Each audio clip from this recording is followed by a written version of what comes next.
Tadi doa juga gak kedengeran ya? Pas doa kedengeran gak? Enggak juga? Oke, kita ulang lagi doa ya.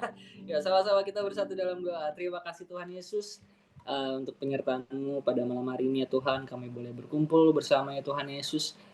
Kami akan mendengarkan sharing-nya Tuhan, renungan ya Tuhan Yesus. Biarlah renungan malam hari ini ya Tuhan Yesus boleh menggugah hati kami ya Tuhan Yesus. Roh Kudus bekerja dalam hati kami ya Tuhan. Dan sebelum kami mendengarkan sebagian perenungan yang berasal dari Engkau ya Tuhan Yesus, kami mau memuji, bernyanyi bagimu ya Tuhan Yesus. Terima kasih Bapa, terima kasih Yesus, terima kasih Roh Kudus, kiranya Engkau hadir ya Tuhan dimanapun kami berada, di dalam hati dan pikiran kami. Haleluya, amin.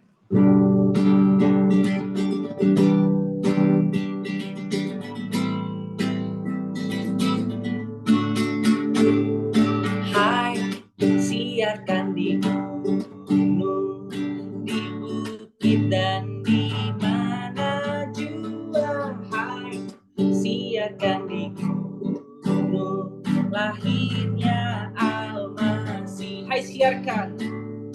Hai, siarkan di gunung, di bukit dan di mana jua. Hai, siarkan di gunung, lahirnya Al-Masih.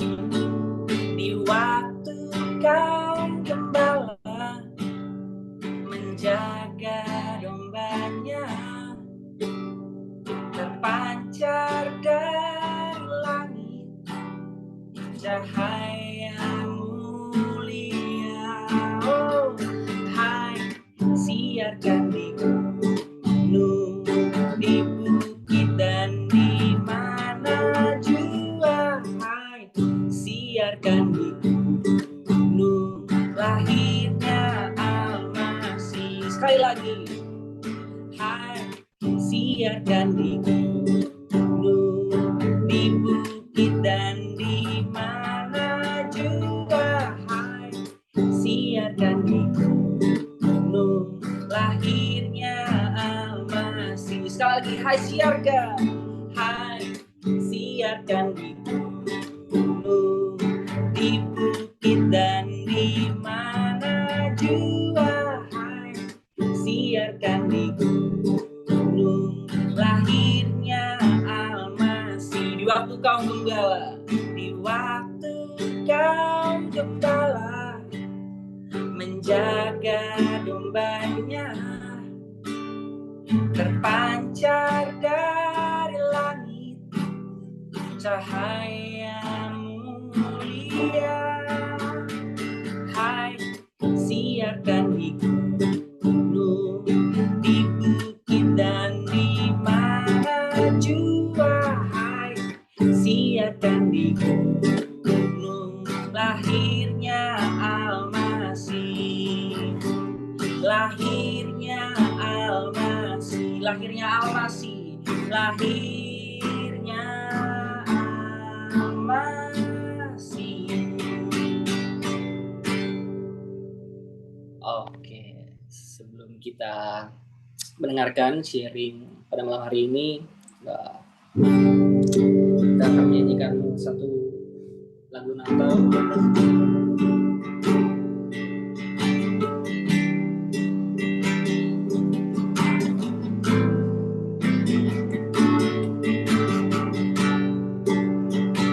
Terima kasih ya Tuhan Yesus untuk kelahiran-Mu, untuk Injil-Mu ya Tuhan Yesus yang telah mengubahkan kehidupan kami ya Tuhan Yesus. Kami yakin ya Tuhan bahwa Natal tidak akan pernah berarti tanpa kehadiran-Mu ya Tuhan Yesus.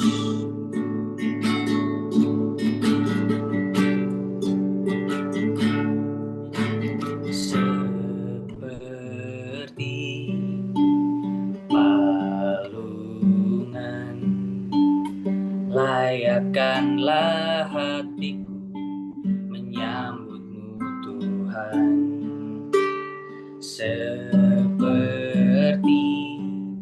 emas kemenyan dan-Mu, biar hidupku berkenan padamu. Katakan dari awal, seperti palungan. Seperti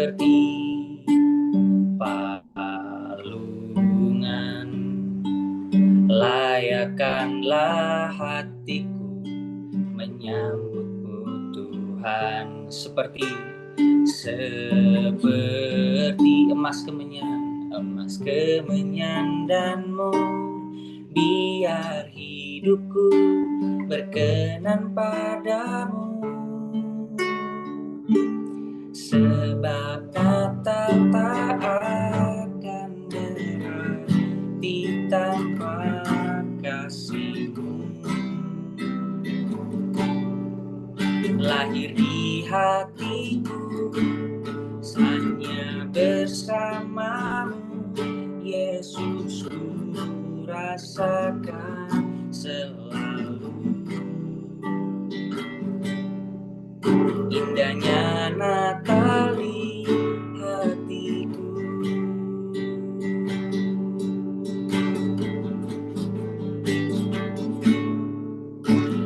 Seperti palungan layakkanlah hatiku menyambutmu, seperti emas kemenyan danmu, biar hidupku berkenan padamu. Sebab Natal tak akan berarti tanpa kasih-Mu. Lahir di hatiku hanya bersamamu, Yesus, ku rasakan selalu indahnya Natal ini. Sebab Natal tak akan berarti tanpa kasih-Mu. Lahir di hatiku hanya bersamamu, Yesus, ku rasakan selalu indahnya Natal ini. Sebab Natal tak akan berarti tanpa kasih-Mu. Lahir di hatiku hanya bersamamu, Yesus, ku rasakan selalu indahnya Natal di hatiku.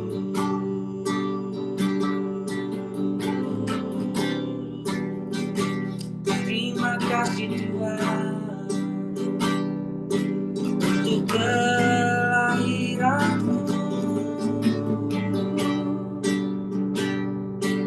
atas pengorbanan-Mu, atas kasih-Mu, Yesus. Haleluya.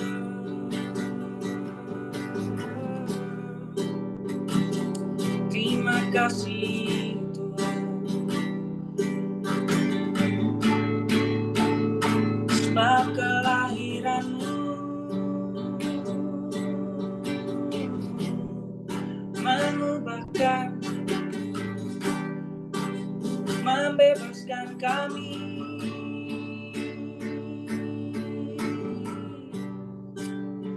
Terima kasih Yesus, terima kasih Yesus.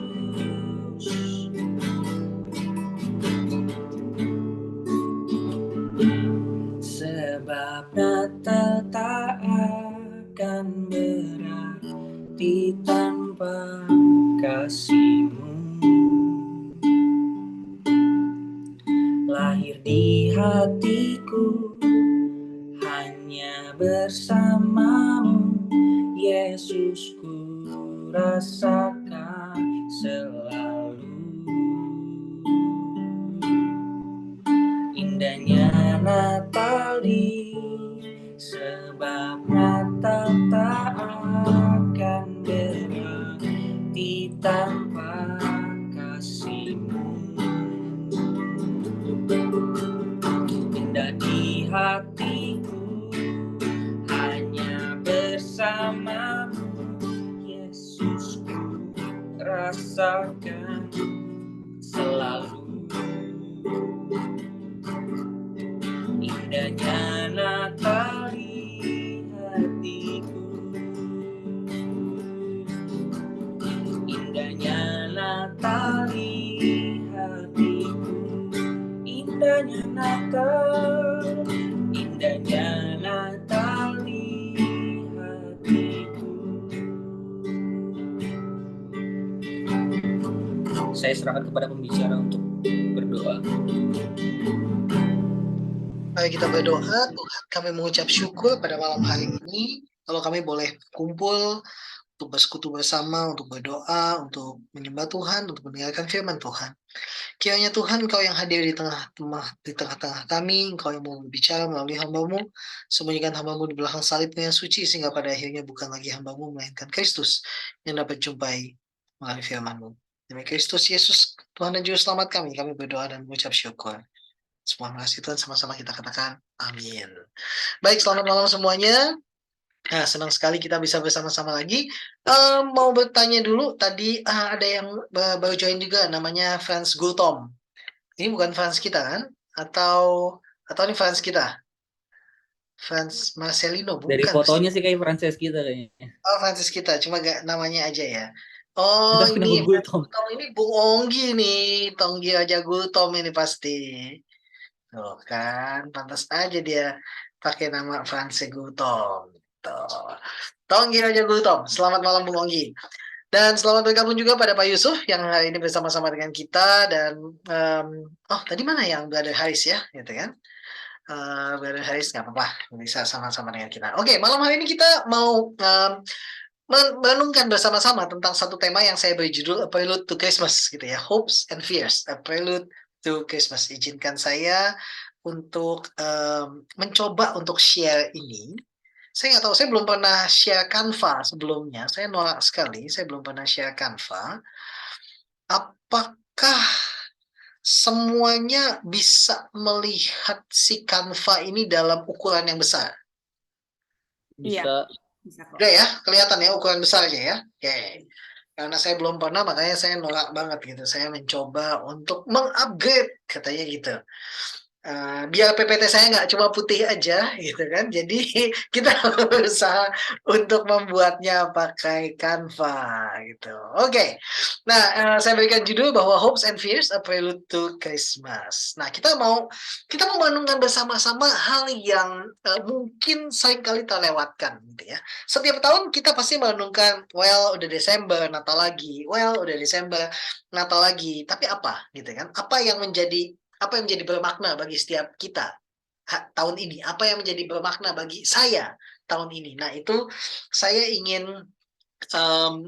men-sharekan kepada semua kita, Reformasi Liturgi, agar kita bisa memiliki satu perenungan yang mungkin akan menolong kita untuk mencari makna Natal tahun ini. Saya pikir makna Natal untuk setiap orang itu pasti berbeda setiap tahunnya.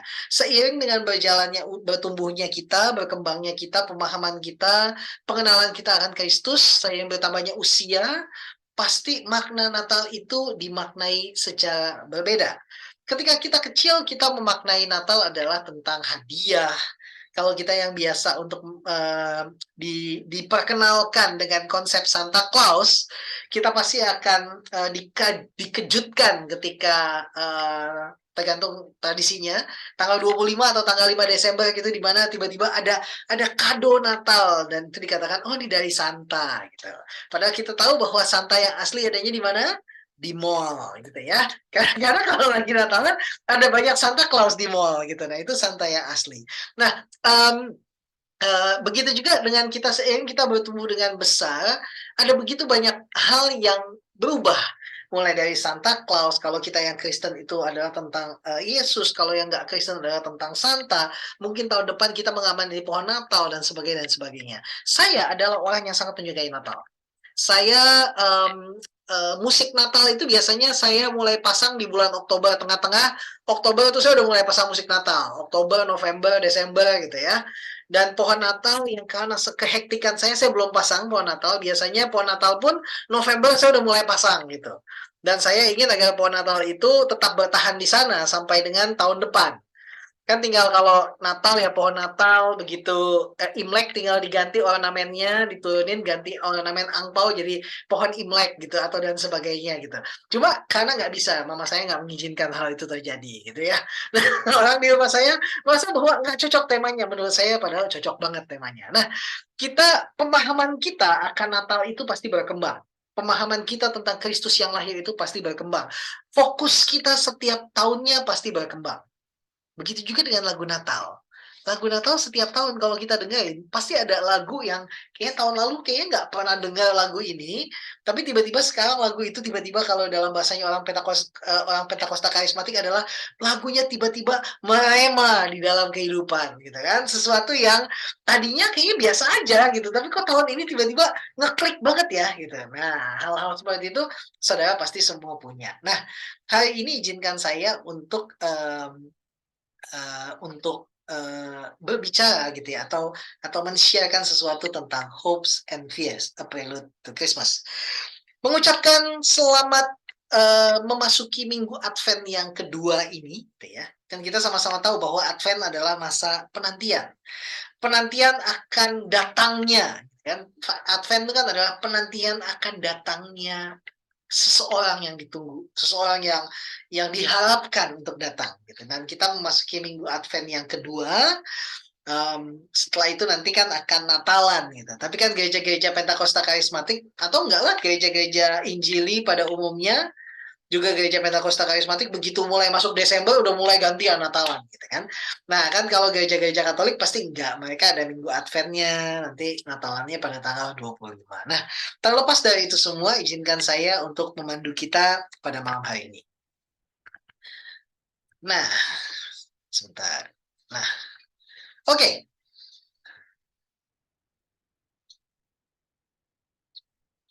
Natal bisa diceritakan. Oops, salah. Natal bisa diceritakan, dinyanyikan, dirayakan, bahkan diperdebatkan. Yesus itu lahirnya kapan, gitu kan? Banyak loh. Sampai dengan hari ini masih ada seminar-seminar yang mengatakan bahwa Yesus itu lahirnya harus tanggal 25 Desember, kan? Ataupun yang Yesus bukan lahir tanggal 25 Desember dan sebagainya bisa diperdebatkan tanpa sadar bahwa mereka yang berada di sekitar peristiwa Natal yang pertama tidak memandangnya demikian. Hal Natal yang pertama jauh dari semua hal itu.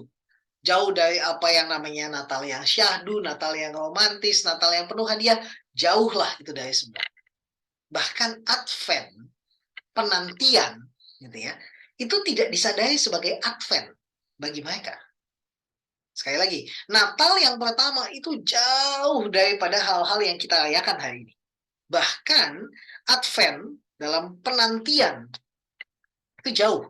Tidak pernah disadari sebagai Advent bagi mereka. Kalau kita memandang situasinya secara normal, bangsa Israel adalah bangsa yang tertaklukkan. Secara politik, mereka berada di dalam situasi yang tidak menguntungkan. Kenapa? Karena secara politik mereka ada di bawah jajahan. Namun demikian, setiap orang Yahudi itu selalu berdoa akan kedatangan Mesias. Bahkan setiap orang Yahudi itu berdoa agar bayi yang dikandung oleh istri mereka boleh menjadi sang Mesias. Jadi ada satu harapan nasional gitu bahwa kita nggak akan selamanya jadi begini. Ingat dulu bapak-bapak kita tuh kerajaan kami pernah besar waktu zamannya Daud, waktu zamannya Salomo. Lalu karena dosa-dosa nenek moyang kami, maka kami dibuang ke Babel. Setelah 70 tahun di pembuangan ke Babel, dikembalikan lagi ke Yehuda. Turun-temurun ditaklukkan oleh Babel, Media, Persia, lalu generasi-generasi yang datang itu yang berusaha untuk mengklaim dirinya sebagai raja. Sampai akhirnya setelah dikalahkan bergantian oleh Yunani dan oleh Romawi. Dan mereka tetap mengharapkan kapan kita bebas. Kapan bangsa ini akan besar lagi. Nah, saya nggak ingin berbicara secara tentang situasi sosial politik pada waktu itu, tapi saya ingin menyoroti tentang satu orang aja gitu ya.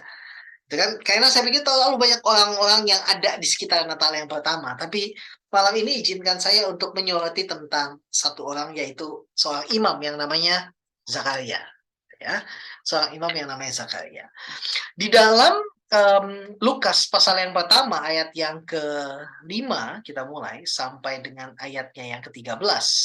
Itu dikatakan seperti ini. Pada zaman Herodes, Raja Yudea, seorang imam yang bernama Zakaria dari rombongan Abia, istrinya juga berasal dari keturunan Harun, namanya Elizabeth. Keduanya adalah benar di hadapan Allah dan hidup menurut segala perintah dan ketetapan Tuhan dengan tidak bercacat. Namun mereka tidak mempunyai anak, sebab Elizabeth mandul dan keduanya telah lanjut umurnya. Pada suatu hari, waktu tiba giliran rombongannya, Zakaria melakukan tugas keimaman di hadapan Tuhan. Sebab ketika diundi sebagaimana lazimnya untuk menentukan imam yang bertugas, dialah yang ditunjuk untuk masuk ke dalam bait suci dan membakar ukupan di situ.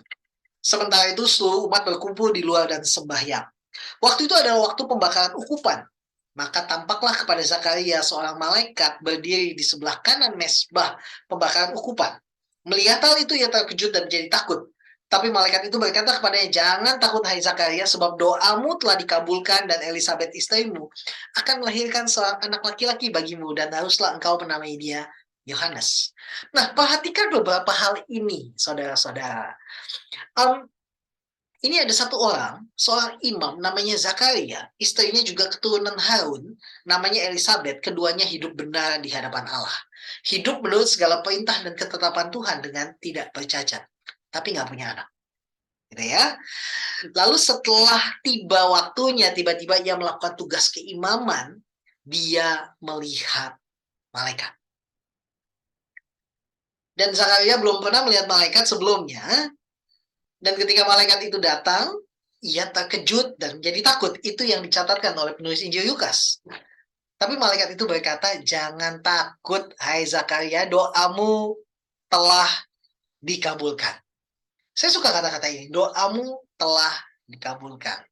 Jadi pertanyaannya adalah, silakan tuliskan di kolom chat, bantu saya untuk tuliskan di kolom chat, ketika malaikat mengatakan doamu telah dikabulkan, pertanyaannya adalah, apakah Zakaria berdoa? Nah, itu kan menjadi satu perenungan dong buat kita.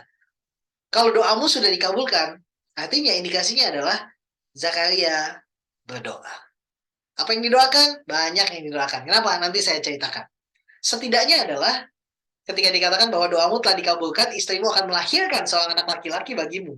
Dan kau menamai dia Yohanes. Zakaria berdoa agar berdoa cuma nggak di dalam hati gitu kan. Zakaria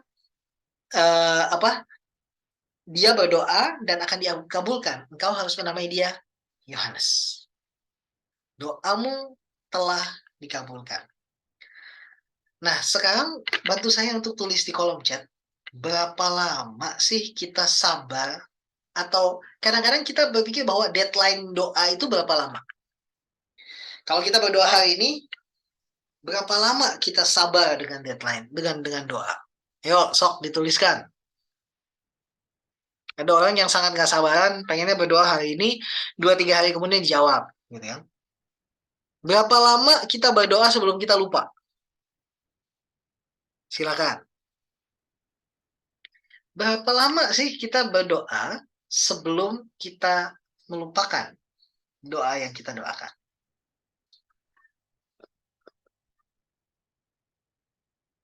Silakan. Belum ada yang berani.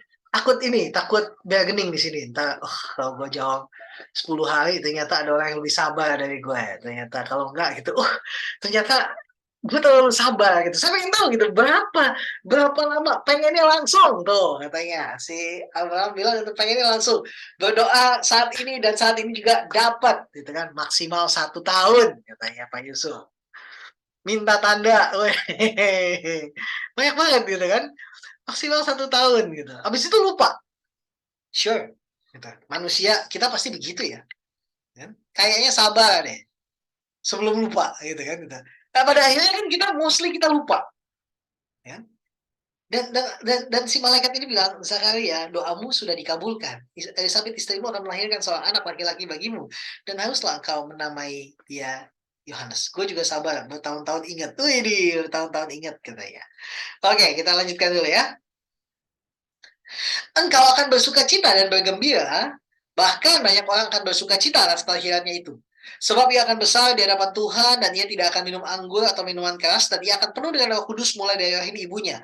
Ia akan membuat banyak orang Israel berbalik kepada Tuhan, Allah mereka, dan ia akan berjalan mendahului Tuhan dalam roh dan kuasa Elia, untuk membuat hati bapak-bapak berbalik kepada anak-anaknya dan hati orang-orang durhaka kepada pikiran orang-orang benar. Dan dengan demikian menyiapkan bagi Tuhan satu umat yang layak baginya. Wow, tugasnya si anak ini akan demikian hebatnya.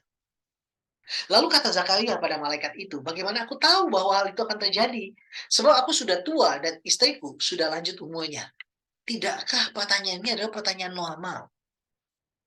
Ya nggak sih, gitu kan? Menurut saya pertanyaan ini pertanyaan normal loh. Bagaimana aku tahu bahwa hal ini akan terjadi? Kalau kita bandingkan dengan ketika Gabriel datang 6 bulan setelah itu, mengunjungi seorang gadis muda yang namanya Maria, dan dia katakan bahwa, hai Maria, kamu akan mengandung oleh Roh Kudus, gitu kan? Kamu akan punya anak, gitu. Dan disebut anak Allah, Immanuel, yaitu Allah beserta dengan kita. Dan Maria menanyakan hal yang sama. Bagaimana mungkin hal ini terjadi sebab aku belum bersuami? Tapi seolah-olah ada dua hal yang berbeda, respon malaikat kepada Maria, gitu ya, respon malaikat kepada Maria yang dianggap kamu yang penuh rahmat, yang dirahmati oleh Tuhan, yang penuh anugerah, dengan respon malaikat untuk menanggapi Zakaria. Zakaria ini mungkin karena udah dianggap udah imam, udah tua gitu. Kalau dianggap udah tua di dalam bahasa yang digunakan di dalam kitab suci, kata dia yang sudah berusia lanjut ini dia setidaknya sudah di atas 60 tahun. Dan dia cuma bertanya, bagaimana aku tahu bahwa hal ini akan terjadi? Sebab aku sudah tua dan istriku sudah lanjut umurnya. Jawab malaikat itu kepadanya, akulah Gabriel yang melayani Allah, dan aku telah diutus untuk berbicara dengan engkau dan untuk menyampaikan kabar baik ini kepadamu. Lalu apa katanya? Lalu kata malaikat, sesungguhnya engkau akan menjadi bisu dan tidak dapat berkata-kata sampai kepada hari di mana semuanya ini telah terjadi. Karena engkau tidak percaya akan perkataanku yang nyata-nyata, yang akan nyata kebenarannya pada waktunya. Sementara itu orang banyak menanti-nantikan Zakaria. Mereka heran bahwa ia begitu lama berada dalam bait suci. Sekedar informasi buat teman-teman semua, bahwa membakar ukupan di dalam ruang kudus ini, itu dilakukan nggak lama. Masuk, nyalain, diuatin, gitu. Habis itu langsung keluar.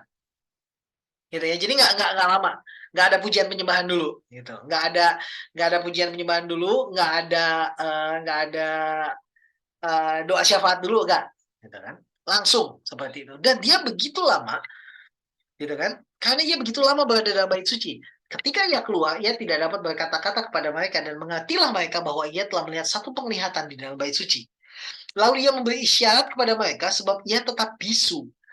Ketika selesai jangka waktu tugas jabatannya, ia pulang ke rumah.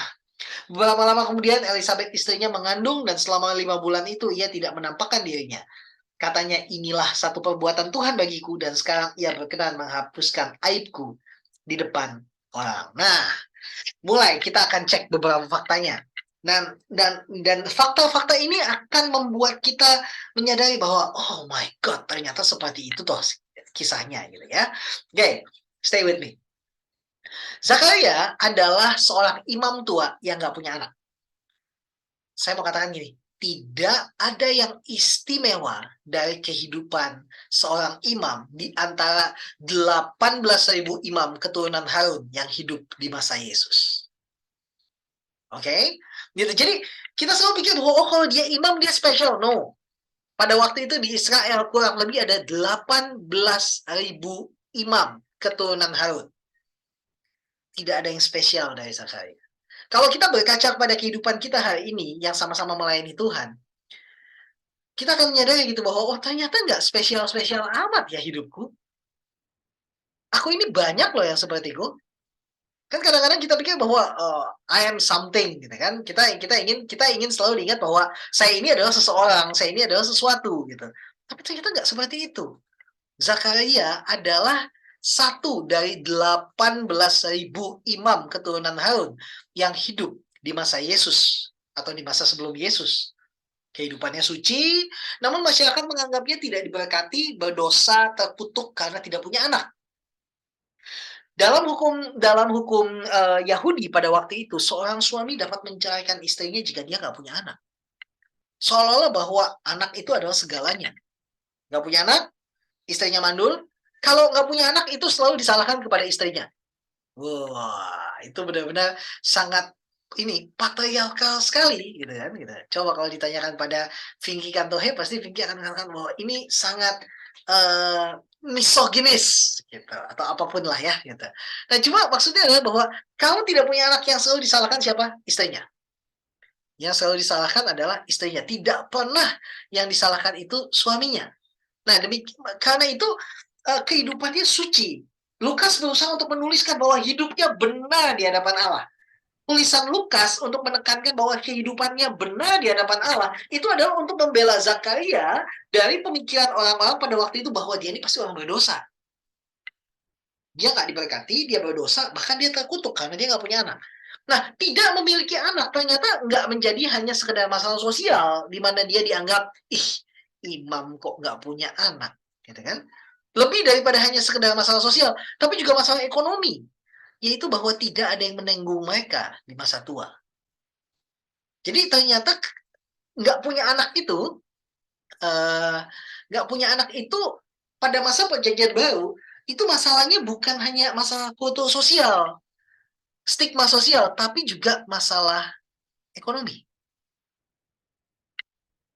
Telah lama ia berdoa memohon keturunan, lalu Tuhan menjawab doanya. Tetapi Zakaria, kita belum lompat situ gitu ya. Jadi Zakaria adalah seorang imam yang biasa, hidup benar, melayani Tuhan, biasa. Kalau kita berkaca pada kehidupan kita hari ini, orang-orang yang melayani Tuhan, giat melayani Tuhan di gereja, ikutan pelayanan, tiap ada kesempatan kita ingin terlibat karena kita mengasihi Tuhan. Let's face the fact, you are not special. Walaupun suaranya sebagus Dedi, gitu kan? Atau memahami perjanjian baru seperti Vinky, you are not special. Anak cucu Harun pada waktu itu ada 18.000 yang menjadi imam. Baik yang pangkatnya tinggi atau yang pangkatnya rendah, 18.000 imam di zaman itu. You are not special. Bertentangan dengan seminar-seminar gambar diri yang mengatakan, kamu itu spesial gitu. Well, actually no. Gitu. Kita semua adalah orang-orang yang melayani Tuhan. Kita semua sama-sama mengasihi Tuhan. Dan seringkali kita terjebak dalam satu kompetisi, gitu ya. Terjebak dalam satu kompetisi bahwa kita pikir bahwa Tuhan lebih mengasihi kita dibandingkan orang lain. No. Zakaria di antara 18.000 imam itu, berdasarkan penelitian yang saya coba lakukan, adalah bahwa seorang imam itu rata-rata pekerjaannya itu berapa lama dalam setahun? Kan imamnya banyak, kan mesti gantian. Oke? Jadi kan dia bukan seorang gembala sidang di satu mega church yang dimana dia bisa berkhotbah setiap minggu. Enggak. Dia bukan seorang pemimpin pujian nomor 1 di satu mega church yang dimana dia akan naik tiap minggu, dia akan nyanyi. Enggak. Ternyata seorang imam itu kurang lebih masa kerjanya dalam 1 tahun di dalam pelayanan di bait Allah itu, masa kerja itu maksimal 2 minggu. Dan 50 minggu lainnya ngapain? Itu pertanyaannya. Seorang imam tidak seharusnya dalam hukum Levirat, seorang imam tidak perlu bekerja karena hidupnya disokong oleh suku-suku yang lain, gitu ya, dari waktu zaman Musa. Namun di dalam kehidupan di dalam penjajahan Romawi, pajak yang terlalu tinggi tidak memungkinkan imam-imam, apalagi yang golongan-golongan kecil, gitu, untuk bisa hidup dengan hal itu. Jadi pada waktu itu dikatakan bahwa imam itu adalah normal bagi seorang imam untuk bekerja di ladang. Apalagi seorang imam yang sudah tua dan tidak punya anak, dia harus provide hidupnya. Seolah-olah hal itu bertentangan sekali dengan hukum Lewi, karena hukum Lewi kan adalah bahwa ada persembahan untuk imam dan sebagainya. Namun hal itu tidak bisa dilakukan di tengah pajak yang tinggi. Pajak yang dibebankan oleh pemerintah Romawi pada waktu itu sangat tinggi. Sehingga orang-orang itu benar-benar harus bekerja. Dan kalau kita kategorikan bahwa orang-orang Yahudi pada waktu itu adalah miskin, yes. Ada yang kaya? Ada. Tapi mostly orang-orang yang tidak memiliki banyak. Belum lagi permainan kaum aristokrat di dalam keimaman. Lebih seru lagi nih. Ternyata dari apa yang saya coba untuk baca-baca, gitu, bahwa di dalam imam saja ini ada levelnya, ada golongannya, ada yang lebih aristokrat, ada yang orang-orang biasa. Yang aristokrat, saya pikir ya, kalau saudara-saudara menyadari semuanya, ketika Kayafas diperhadapkan pada Yesus, gitu ya, ketika Yesus diperhadapkan pada Kayafas dan ayah mertuanya Imam Hanas, gitu. Pernah nggak kepikir bahwa si Kayafas dan si Hanas ini udah ada pada waktu itu, cuma nggak diceritain aja, dia belum waktunya dia untuk menampilkan dirinya. Ini golongan-golongan aristokrat ini, ya kan? Yang mungkin kalau hari ini pendeta-pendeta yang menduduki posisi-posisi ketua persekutuan, ketua umum, ketua sinode dan sebagainya, atau mungkin yang punya follower di Instagram yang lebih banyak daripada Pastor Vicky, gitu kan ya, gitu. Jadi ini adalah imam-imam yang aristokrat, gitu. Nggak semua ada di posisi itu. Nah, permainan yang dikatakan bahwa pada waktu itu ternyata di Bait Allah itu pembagian jatah kepada keimaman itu pun tidak merata. Jadi yang aristokrat dapat lebih banyak, yang kroco-kroco dapat nggak terlalu banyak. Nah, biasanya imam-imam ini mereka harus bekerja. Mereka menjadi imam adalah karena mereka keturunan Harun. Tapi secara finansial, ternyata nggak jauh beda sama kita mungkin, gitu ya. Nah, tapi serunya Tuhan menempatkan Zakaria di satu waktu di mana tidak ada waktu yang lebih baik lagi. Dari 18.000 imam. Dan kesempatan melayani itu adalah 2 minggu. Dikatakan bahwa kesempatan bagi seorang imam untuk masuk ke dalam bait suci, untuk membakar ukupan itu adalah it's just like once in a lifetime.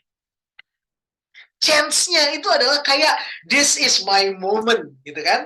Gitu kan? Kalau misalnya tiba-tiba dapat kesempatan gitu, misalnya Dedi sebagai seorang yang bernyanyi tiba-tiba dikasih kesempatan untuk memimpin pujian di dalam satu KKL yang isinya 100.000 orang di Istora Senayan gitu. It's just like wow, this is once in a lifetime, gitu kan? Atau seperti Freddy misalnya, ketika Freddy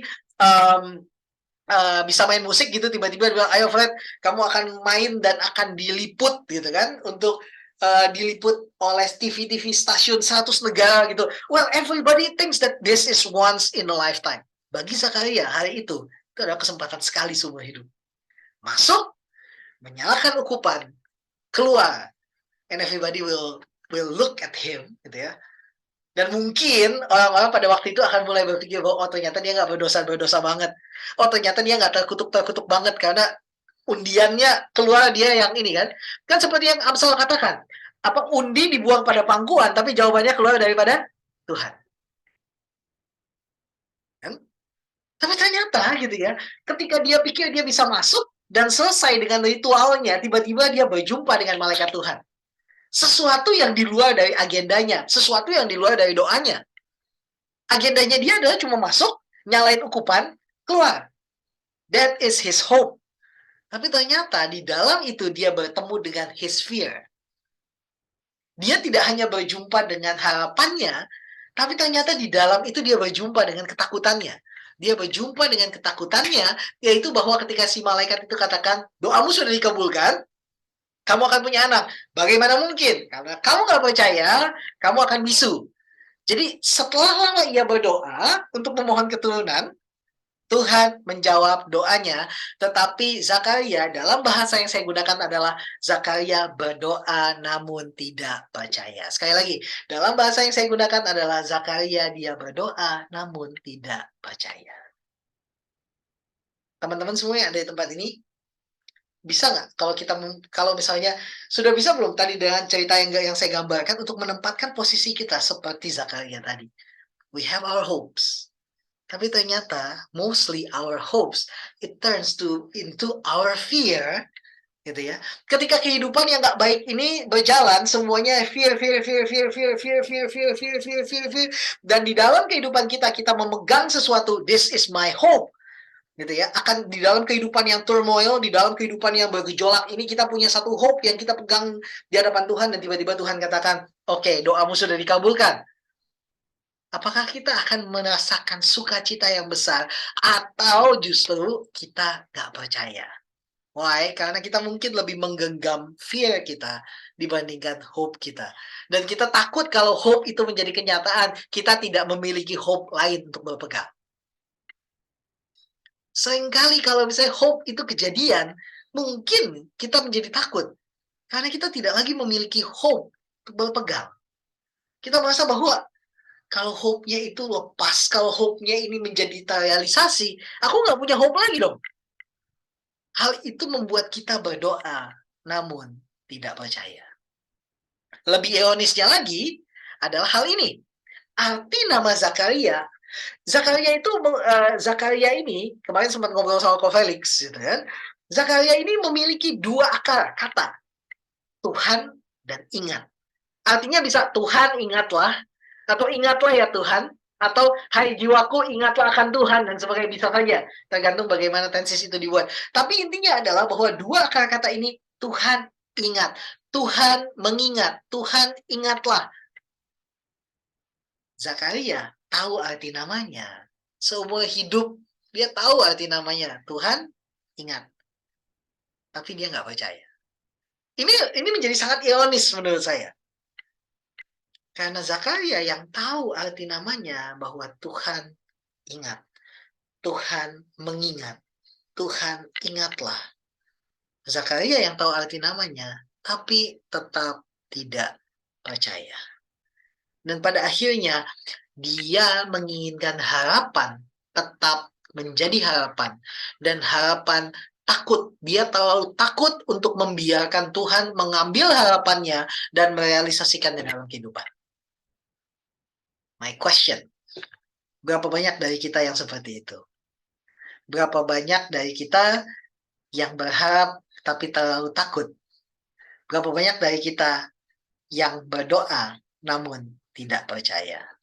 Berapa banyak dari kita yang terlalu takut menyerahkan harapan kita kepada Tuhan karena kita khawatir kalau harapan kita diambil oleh Tuhan. Pada akhirnya kita tidak punya harapan lagi. Toh sudah direalisasikan.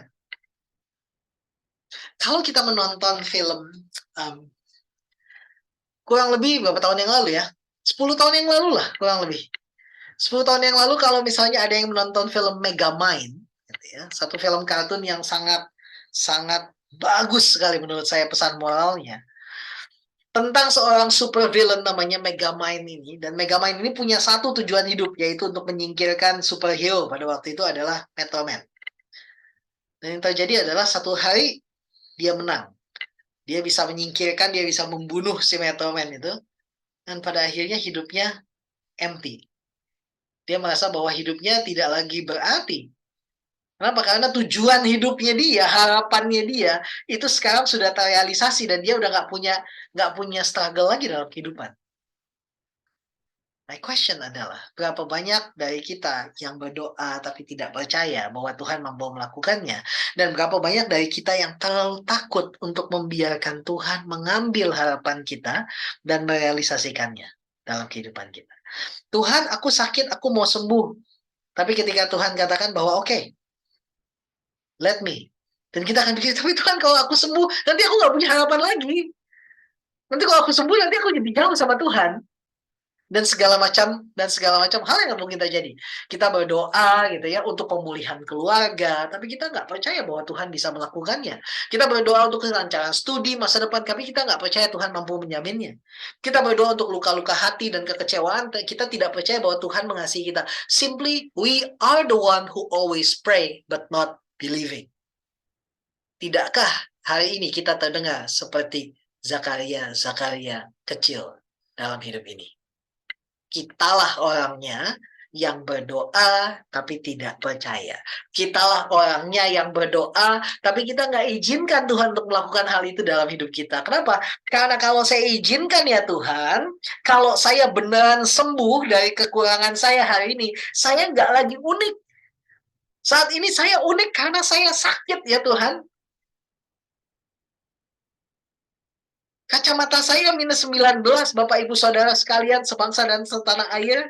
Dan ketika saya mengalami operasi kemarin, gitu ya, operasi katarak, operasinya kakek-kakek seperti, dan sekarang saya nggak pakai kacamata, dan saya kehilangan keunikan saya. Seriously, saya kehilangan keunikan saya. Keunikan saya adalah karena kacamata saya yang minusnya itu 19 dan sekarang itu sangat-sangat tebal. Ketika saya datang ke sekolah SD saya, sekarang itu dulu guru matematika saya sudah jadi kepala sekolahnya, dan saya tanya sama guru kepala sekolah itu, saya bilang, "Ibu, apa kabarnya? Ibu masih kenal sama saya nggak? Saya sekarang kepala sekolah di sekolah ini." Waktu itu saya masih di Springfield. Saya kepala sekolah di Springfield International School, ibu masih kenal saya, nama saya Timothy Athanasios. Saya dulu muridnya ibu, waktu saya kelas 5 dan kelas 6. Dan dia, dia katanya, "Aduh ibu lupa loh." Gitu. Saya bilang, "Ibu ingat nggak anak yang gemuk, ya, yang anaknya gemuk, putih, cabi, dengan kacamata yang paling tebal. Itulah saya." "Oh, kamu, iya sekarang ibu ingat." Gitu kan, gitu. Nggak tahu ibu itu ingat atau enggak, gitu. Tapi yang pasti adalah saya bisa mengatakan hal seperti itu. Kacamata saya, gitu kan. Dan segala macam alasan mungkin saya bisa pakai untuk kacamata saya, kan, gitu kan. Contoh misalnya, ketika saya lagi terlalu capek untuk main bola, saya bisa bilang, "Aduh, nggak bisa nih, kacamata, ntar nggak bawa softland, ntar kacamata kena bola, pecah, dan sebagainya." Kita bisa menjadikan kesakitan kita atau kelemahan kita sebagai alasan. Gitu kan? Walaupun kita di luar kita berdoa, "Tuhan, aku berdoa agar mataku sembuh." Misalnya, kalau seandainya saya berdoa seperti itu, tapi kita once di satu waktu atau di waktu berikutnya gitu, kita menjadikan kesakitan kita atau kelemahan kita sebagai alasan untuk tidak melakukan apa yang perlu untuk kita lakukan. Dan sekarang saya kehilangan spesialisasi saya, gitu kan? Saya kehilangan alasan saya untuk melakukan hal itu. Apakah kita semua yang ada di ruangan Zoom malam hari ini adalah the one who always pray, tapi nggak believing? Karena kita mungkin nggak percaya Tuhan mampu melakukannya, kita nggak percaya bahwa Tuhan mampu mengasihi kita, atau simply kita nggak bisa melepaskan hope kita, gitu kan? Karena hope kita begitu terlepas, hope itu akan menjadi fear buat kita.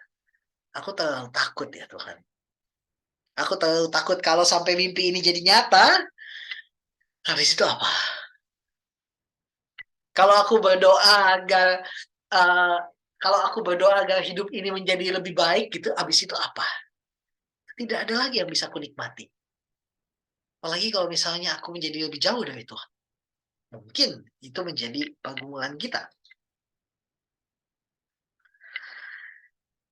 Lalu apa yang terjadi? Saya langsung loncat ke pasal 57. Saya akan membypass kisah Maria dan kembali lagi kepada kisahnya Zakaria gitu ya. Jadi kan di tengah-tengah itu kan harusnya ada kisahnya Maria terlebih dahulu. Tapi saya akan lompat langsung. Kemudian genaplah bulannya bagi Elizabeth untuk bersalin dan ia pun melahirkan seorang anak laki-laki. Ketika tetangga-tetangganya serta sanak saudara mendengar bahwa Tuhan telah menunjukkan rahmat-Nya yang begitu besar kepadanya, bersukacitalah mereka bersama-sama dengan dia.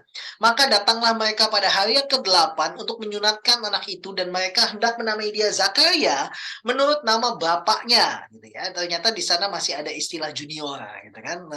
Zakaria junior, Zakaria yang ketiga, Zakaria yang keempat. Gitu.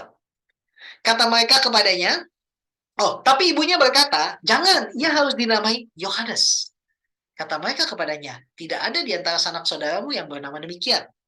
Lalu mereka memberi isyarat kepada bapaknya untuk bertanya nama apa yang hendak diberikan kepada anaknya ini.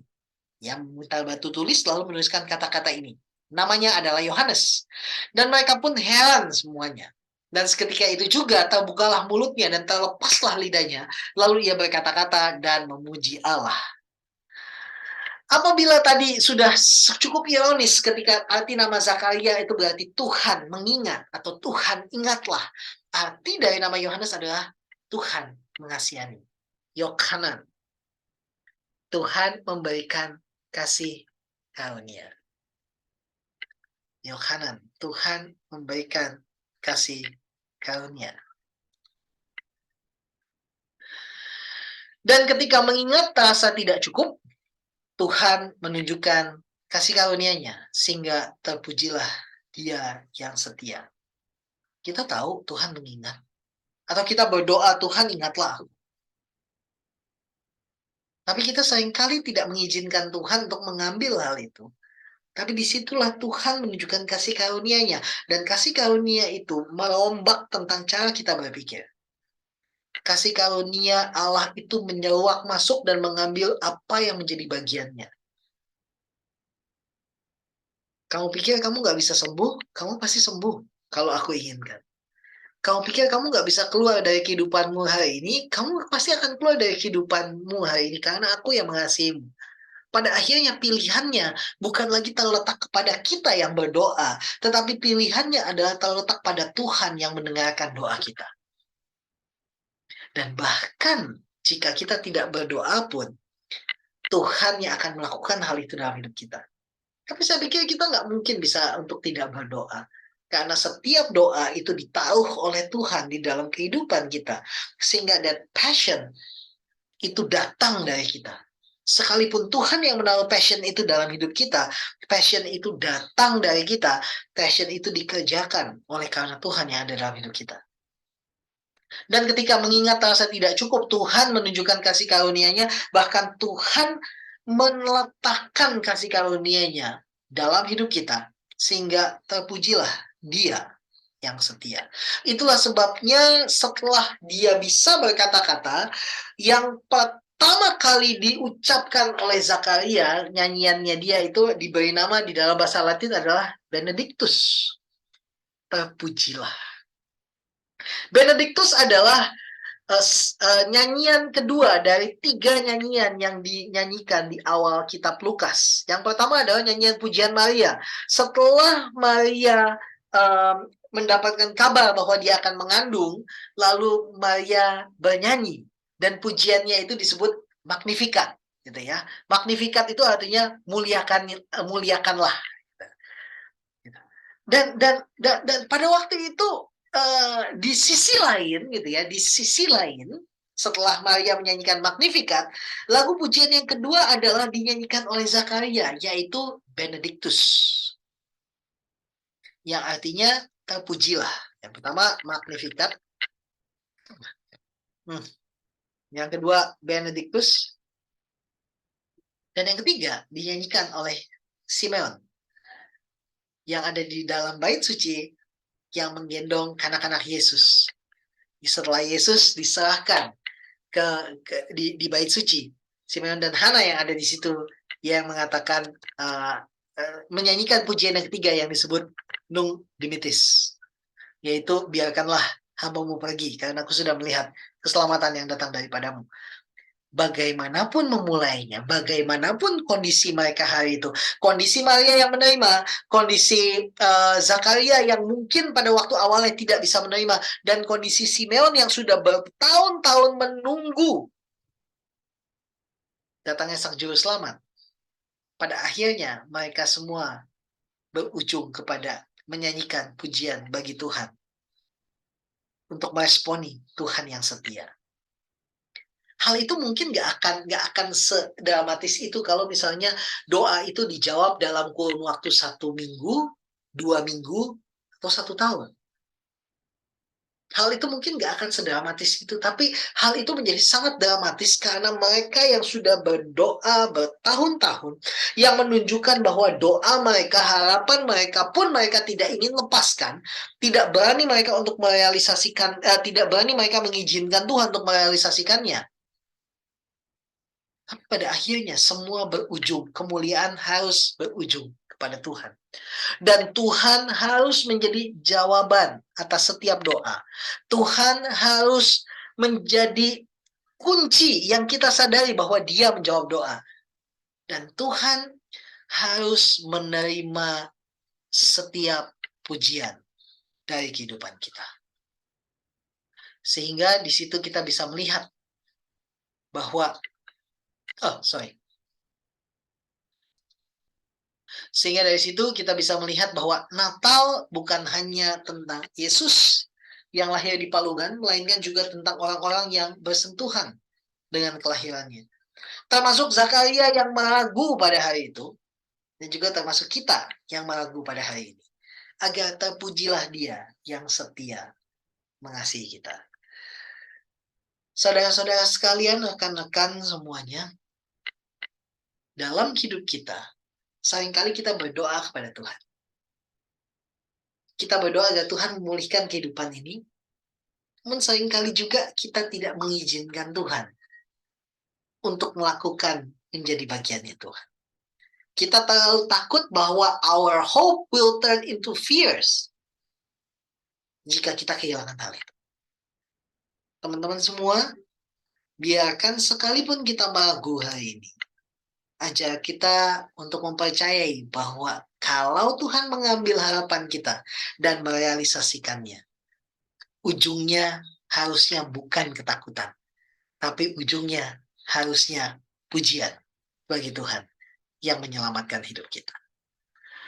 Dan sambil kita menutup firman Tuhan hari ini, mari kita merenungkan dua hal ini, dan ini akan menjadi bahan sharing kita malam hari ini adalah bagaimana hopes and fears itu menjadi perenungan Advent kita tahun ini. I don't really care about perenunganmu tahun lalu, karena saya percaya bahwa tahun lalu adalah tahun yang sudah berjalan, tapi reformasi liturgi yang selalu menekankan kehidupan liturgi sehari-hari, kehidupan spiritualitas sehari-hari, saya percaya bahwa hidup kita tahun ini berubah, berbeda dengan tahun yang lalu. Saya ingin tahu bahwa bagaimana hopes and fears itu menjadi perenungan Advent kita hari ini.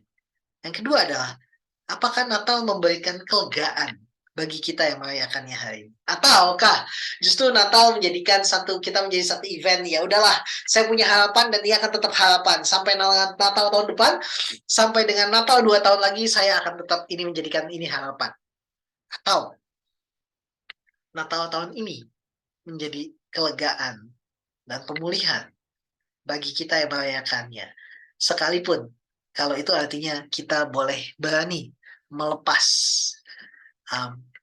harapan kita agar Tuhan bisa merealisasikannya menjadi satu pujian bagi Dia. Mari kita berdoa terlebih dahulu agar sebelum kita masuk ke dalam diskusi kita pada malam hari ini. Tuhan, kami bersyukur buat malam hari ini, buat firman Tuhan yang disampaikan. Kiranya Tuhan, Engkau yang mendengarkan doa kami. Setiap harapan kami, ajar kami untuk nggak takut melepaskan harapan kami, agar Tuhan bisa merealisasikannya.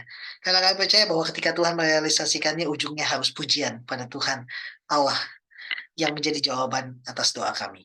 Muliakanlah Engkau ya Tuhan, dari kekal sampai kekal. Demi Kristus Yesus Tuhan dan Juru Selamat, kami berdoa, kami mengucap syukur. Amin. Baik, saya persilahkan kepada teman-teman yang mungkin ada hal yang ingin di-sharingkan pada malam hari ini.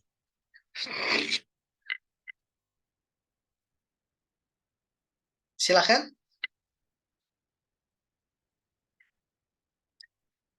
Apakah ada?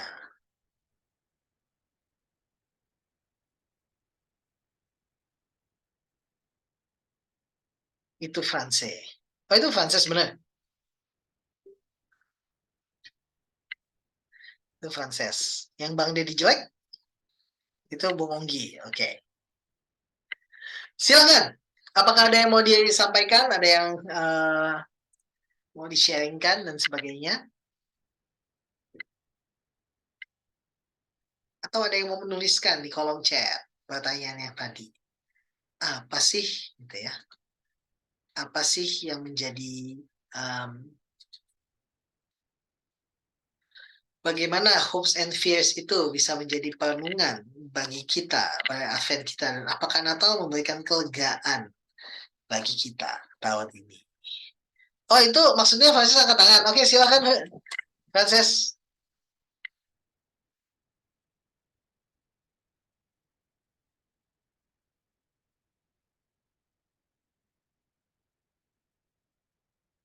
Enggak loh.